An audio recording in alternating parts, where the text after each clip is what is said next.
Olá, boa tarde, boa noite, bom dia.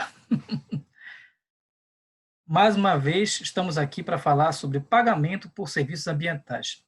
Este aqui, quarto episódio. Oi, Vicente! Quarto episódio.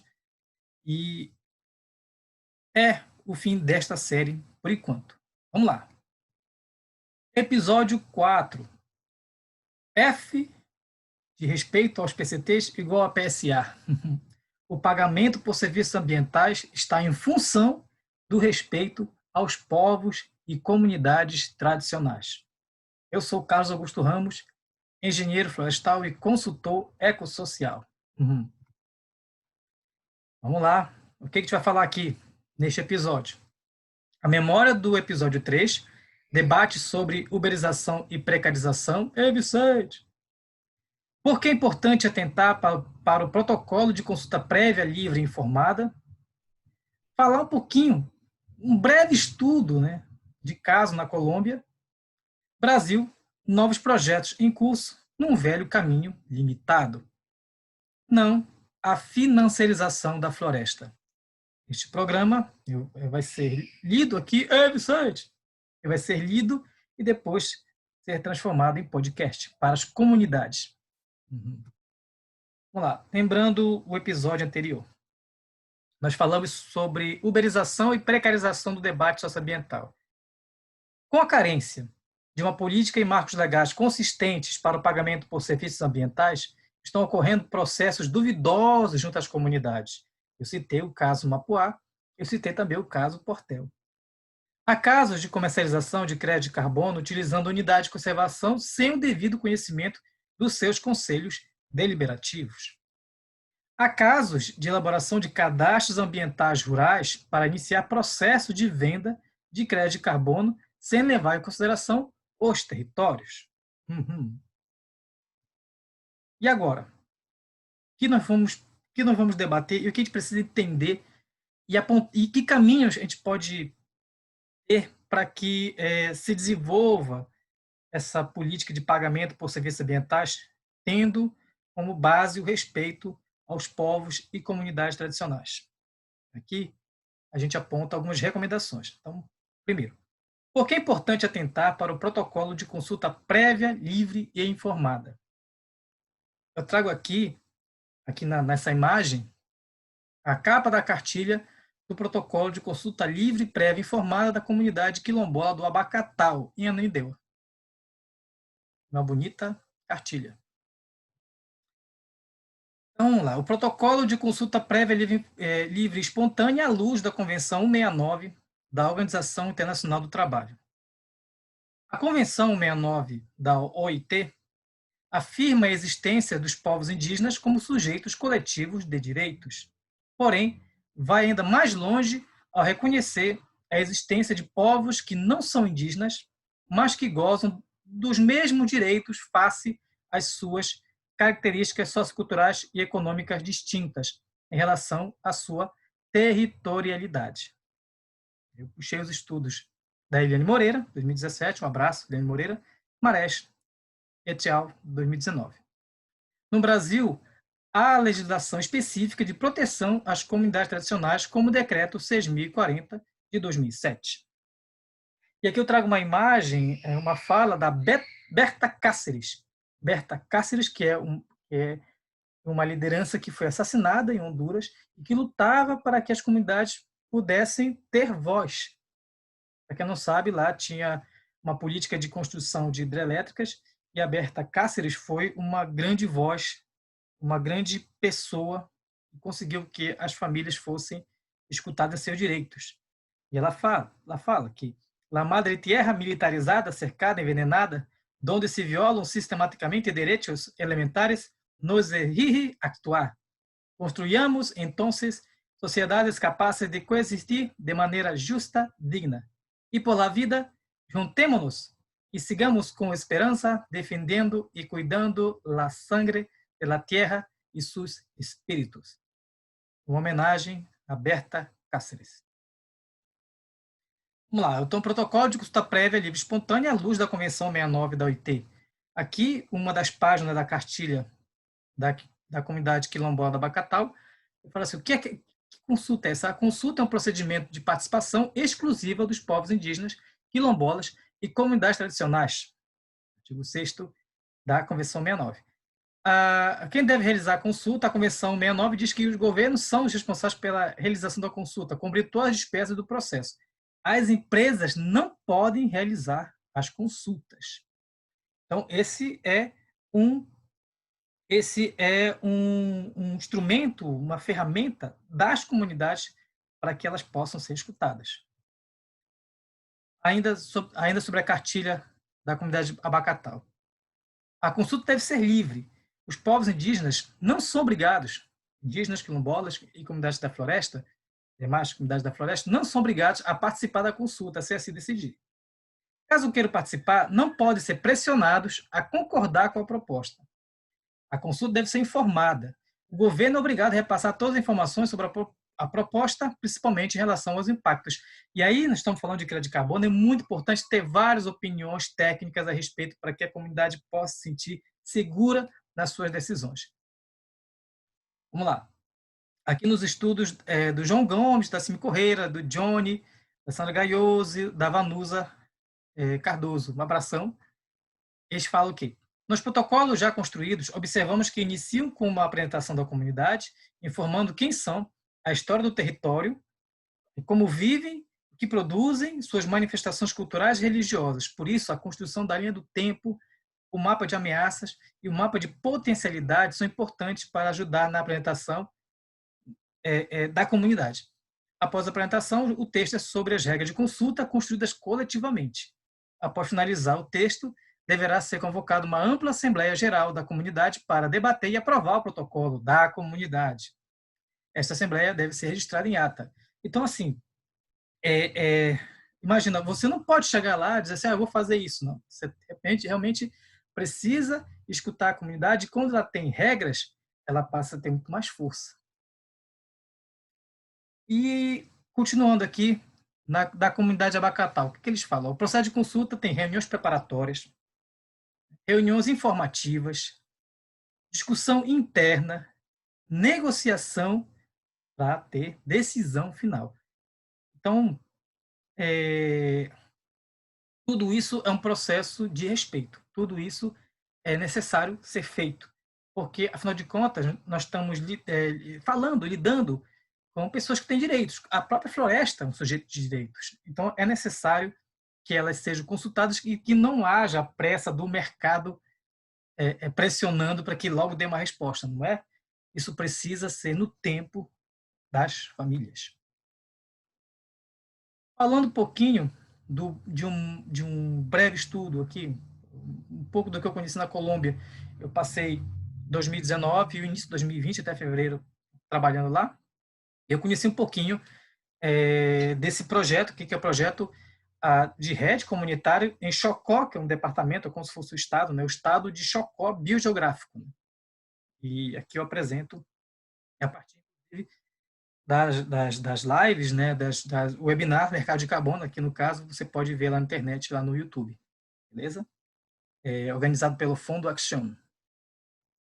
Bom, o processo de construção do marco legal sobre o RED, lá na Colômbia, foi coordenado pelo Ministério do Meio Ambiente e Desenvolvimento Sustentável da Colômbia, que colocou a proposta para avaliação da sociedade, contando com a Mesa Redonda Nacional de RED, como instância de consulta técnica, e posteriormente foi submetido à consulta pública por meio do site do Ministério.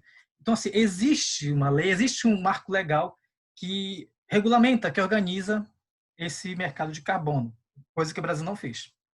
Outras instâncias de socialização do documento foram os fóruns de diálogo propostos pelo programa Visão Amazônica.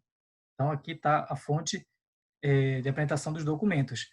E aqui uma imagem que eu apresento de uma das leis que regulamenta a negociação e a comercialização de crédito de carbono, mas principalmente a institucionalização desse processo, desse sistema.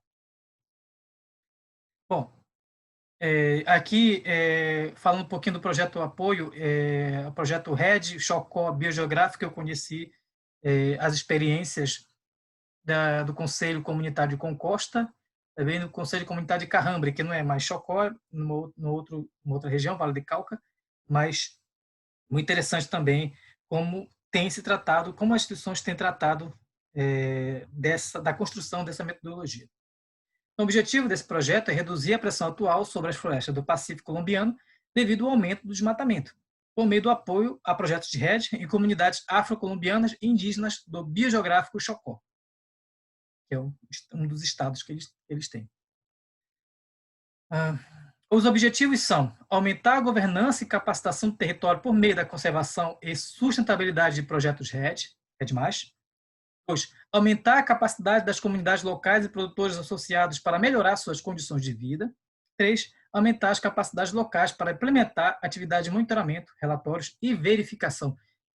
É muito visível lá a participação da sociedade organizada. Eu puxei uma fala da Everides Córdoba, da Cocomansur, que é uma rede de instituições que trabalham com as comunidades locais. Então, ela fala que o principal para ela é a comunidade, né? E esse orgulho, né, de ter esses resultados faz com que a comunidade se comprometa mais ainda em projetos sustentáveis, né? Então, eu acho que há um esforço muito grande de envolver no mesmo nível conselhos comunitários e as instituições de apoio, o governo e aí sim o mercado de carbono. Eu pouco vi falar de processos realmente em que se domina, em que só o mercado domina. Eu não percebi. O que eu percebi foi um grande arranjo institucional em torno do tema. Então, que a marca local é a fortaleza dos conselhos comunitários. Uma marca dos conselhos comunitários do Pacífico colombiano é a sua organização e senso de comprometimento com suas comunidades. É impressionante, impressionante. Empoderados protagonizam todos os processos de discussão de proteção, manejo de recursos naturais e geração de renda a partir de rios, mares e florestas. Aqui imagens do Conselho Comunitário Ripilizá, né, que algumas lideranças eu conheço lá, e nós trabalhamos lá com açaí, Naidi, como eles chamam. Então, é muito interessante, porque teve um momento, queria compartilhar com vocês, teve um momento que, e aí, como diz o pessoal, o corpo fala, eles fizeram uma reunião com o auditor de rede, mas todos estavam em pé. Todos estavam em pé. Não era uma situação de que o auditor estava em pé e os demais sentados aprendendo. Não. Todos estavam em pé, tendo uma mesa ao centro e apresentando os documentos. Foi uma imagem muito forte e que mostra que todos estavam unidos, mas estavam alertas sobre as condições dessa negociação. Bom, resultado desse arranjo, algum desses resultados, que é importante eu citar aqui, isso aqui é de dezembro de 2019, do G1. Né? A Colômbia fecha acordo na COP, né, 25, para receber 360 milhões, né, de dólares da Alemanha, Noruega e Reino Unido para a preservação da Amazônia, no caso colombiana. Né? E outra coisa que me chamou a atenção dentro dessa discussão institucional é os acordos diretos de venda com grandes consumidores de combustível sendo feitos diretamente pela comunidade, sem intermediários. Eu não sei se eles vão conseguir, mas eu vi essa vontade em vários dos processos colocados. Agora sim, vai ser perfeito? Quem pode saber? Tem que monitorar. Mas eu acho que o início foi muito bem acertado quando ele trouxe a sociedade para discutir e para fazer um marco regulatório sobre isso. Eu acho que esse é o grande ponto que eu queria colocar aqui e que o Brasil não fez. O Brasil não tem um marco regulatório, está isso agora na mão invisível do mercado. E a mão invisível do mercado, ela é muito maligna, muitas vezes. Bom, por isso que eu falo, o Brasil tem novos projetos em curso num velho caminho limitado. Porque se você não escuta a comunidade e as lideranças indígenas estão se empoderando, estão empoderadas, a maioria está empoderada, as comunidades quilombolas estão empoderadas, elas sabem o que querem. Então, por que inventar processos de cima para baixo, onde toda sociedade pode perder com isso? Vamos lá, eu estou um exemplo aqui no Brasil que está em curso, que é bom citar, é o projeto RED, RED+, Resex Rio Preto Jacundá, o projeto executado na Reserva Extrativista Rio Preto Jacundá, no município de Machadinho do Oeste, desde 2012. A área abrangida é de 95.300 hectares. A discussão é em torno de 414, eu vou arredondar aqui, 414 mil toneladas de dióxido de carbono de emissões reduzidas ao ano.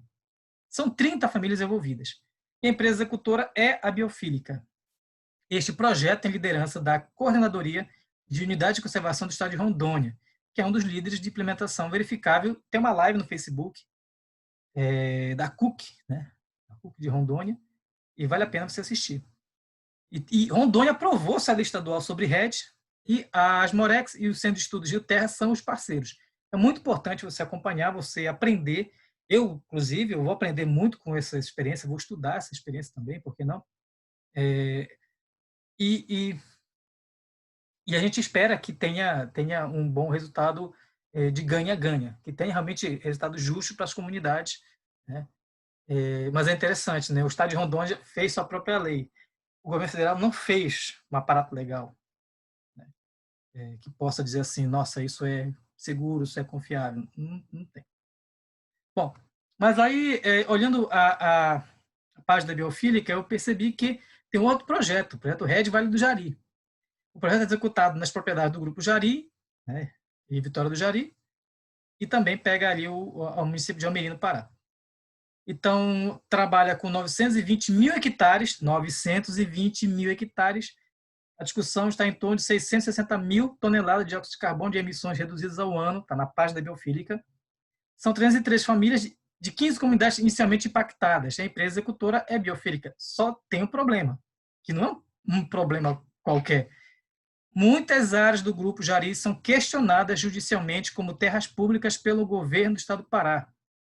Muitas áreas, inclusive a fazenda Saracura, já foi retomada para o estado. Então, aconselho a Biofílica a rever esses números de 920 mil hectares de área dita para a RED. Okay? Os parceiros lá são o Grupo Jari e a Fundação Jari. Pois é. Eu acho que tem uma fragilização do debate público sobre RED, né? Segundo Brito e Senamo, 2017, né, com a RED, que foi criada em 26 de novembro de 2015, decreto 8.576, foi revogado em 2019, porque surgiu um novo decreto, mantinha uma estrutura de governança desequilibrada, limitando a participação da sociedade civil, de comunidades e povos da floresta, o que vai contra as próprias diretrizes do RED acordadas internacionalmente. Em 2015 se falava isso.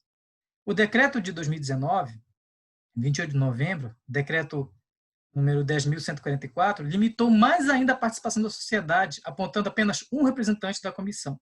Então, tem Ministério do Meio Ambiente, Relações Exteriores, Economia, da Agricultura, da Ciência e Tecnologia, o representante de órgãos estaduais do meio ambiente, que mais? Um representante da sociedade civil organizada, representado pelo secretário executivo do Fórum Brasileiro de Mudança do Clima. Então, assim, como diz o meme, estava ruim, estava bom, mas parece que piorou. Pois é, então, assim, a gente tem o Código Florestal Brasileiro, tem o Cadastro Ambiental Rural de 2012, a gente tem um decreto de 2015, que ali apresenta o CONARED. Em 2019, há uma fragilização da participação da sociedade civil. Em 2020, que se cria a portaria número 288, o programa Floresta Mais, que não cita a palavra comissão, não cita a palavra conselho. Então, assim, eu não sei onde isso vai parar. A gente precisa ocupar os espaços de discussão sobre RED, porque isso está cada vez mais crescendo e existe um mercado especulativo sobre isso. Por quê? Porque nós precisamos dizer não à financiarização da floresta. Vou repetir, não à financiarização da floresta. Uma notícia que eu puxei aqui, que é muito importante porque a gente precisa fazer uma crítica até entre nós técnicos que trabalhamos na sociedade civil. Mais uma vez, lideranças indígenas do Acre e sul do Amazonas denunciam o mau uso dos recursos de REN obtidos em nome dos povos indígenas. A gente precisa ter cuidado, a gente precisa garantir que o processo seja legítimo. E mesmo dentro da sociedade civil organizada, existem erros nesse sentido. Preciso ter muita atenção sobre isso. Precisa ter muita atenção. Lembrando que o pagamento por serviços ambientais, como a gente quer, como a gente sonha, está em função do respeito aos povos e comunidades tradicionais. A gente precisa respeitar os povos da floresta. E aí, no campo econômico, porque se tem uma coisa que a comunidade da floresta, se os povos da floresta têm, é um valor, um entendimento sobre o valor da natureza. Não o preço, mas o valor. E a Mariana Mazzucato, ela reforça isso, nos últimos anos tem reforçado isso matematicamente. Né?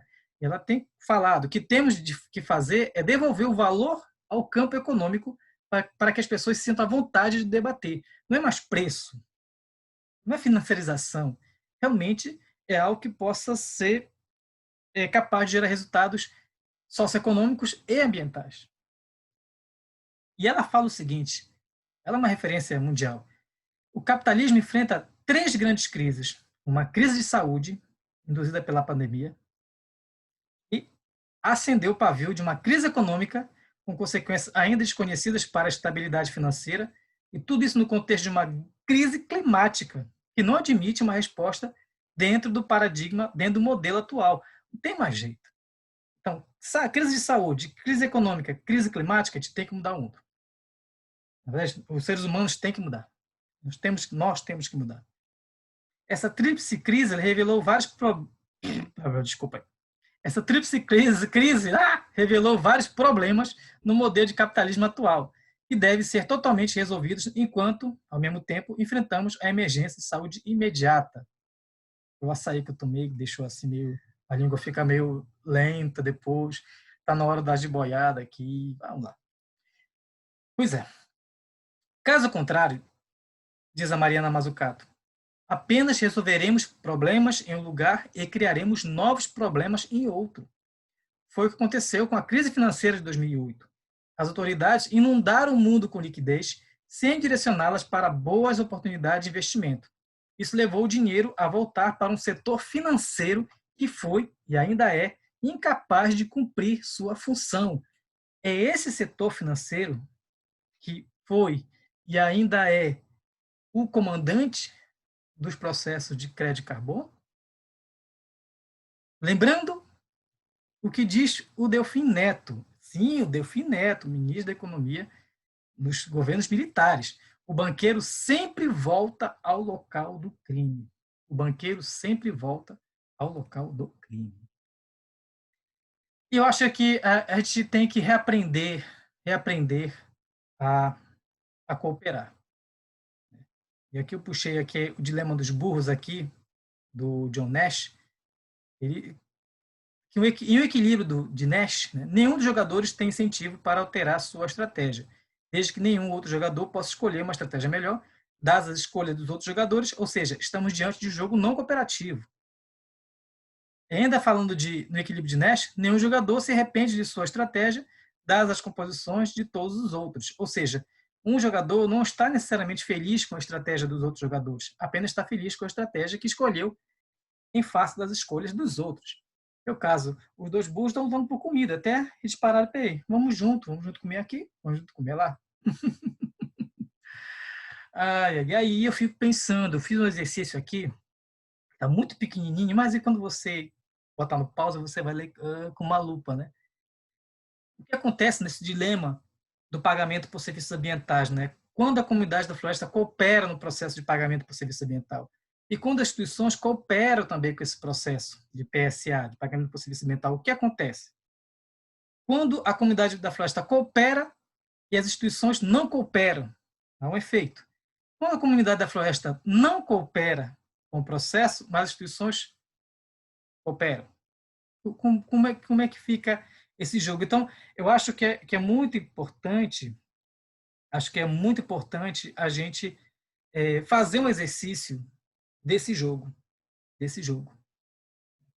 Eu fiz aqui uma sugestão, comecei a imaginar essa, se eles cooperam, eles não cooperam para acontecer isso, acontecer, mas é um exercício.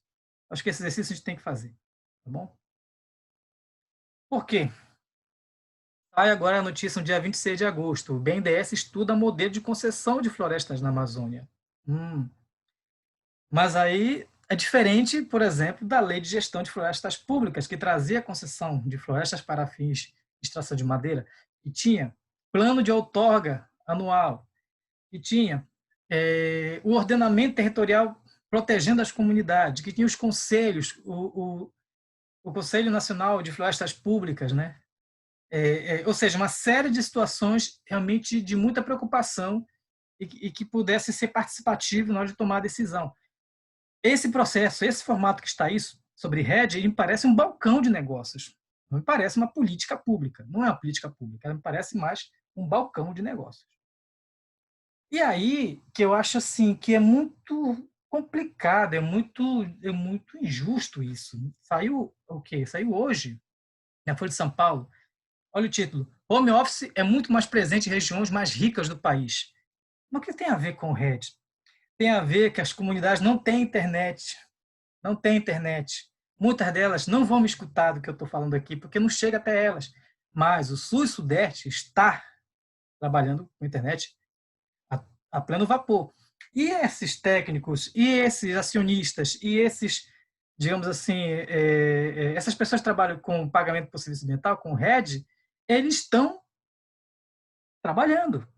Todo dia eles trabalham e a informação não chega aqui na quantidade que deveria ser. Por isso que esse é um elemento que precisa ser levado muito em conta na construção dos protocolos de consulta prévia livre e informada.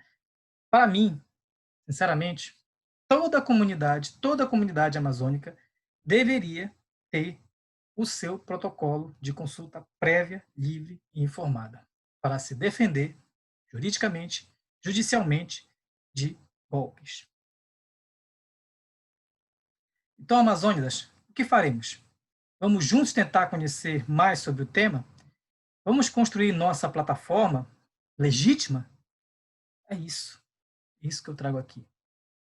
Essa foi a minha intenção nesses 4 programas. Referências, aí, pá! Ah, é fazer um tchá, tchá.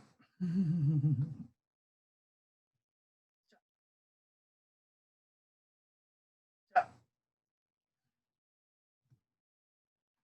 tchá. Como diz a minha amiga Edel, na floresta tem gente, elas precisam ser respeitadas. Eu estou aqui em memória das minhas raízes. Eu preciso lutar por elas, preciso defender as comunidades, porque a minha mãe é extrativista. Eu não posso deixar. Eu estou vendo como técnico que há um processo grande em curso que pode ser muito bom, mas também pode ser muito ruim. Então, para que seja o melhor dos processos, é preciso que todos participem no nível igualitário. Então é isso. Acabou a série, mas o debate continua. Um abraço, obrigado pela paciência e vamos seguindo. Amazônia para Amazônidas. Que é Amazônida? Que é Amazônida? Que nasceu ou não nasceu, mas que ama a Amazônia. Amazônia para Amazônidas.